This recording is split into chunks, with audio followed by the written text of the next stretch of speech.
Mana shu 4 kishidan boshqa kimga intervyu bir kishi ketadigan bo'lsa, bo'ldi, dizayn to'xtaydi faoliyat. To'xtatamiz. Og'ir. U o'zimizdan o'tganini o'zimiz bilamiz.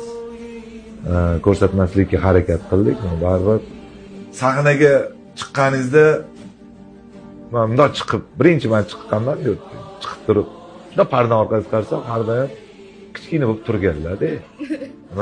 Ko'zingiz quvnaydi-da bundoq qaraganingizda. O'sha paytda bu inson umrlari uzoq bo'lsa, reanimatsiyada yotganlarida shuna qaraganimda yo'q edi u yerda turgan joyi. Hali shuncha yil turgan bo'lsa, o'sha inson yo'q-da. Men ichimdan nima o'tgan o'zim bilaman, lekin o'zim ishlagan. Qaysi duolarni so'ragansiz? Bunaqa shirinlar aka. Shu narsadan Hozir ham so'rayapti. Hozir bular faqat duo oladigan pozitsiyaga o'tib olganlar. Duo qiladigan emas. Faqat duo yotdi. U konsert o'tadi ya.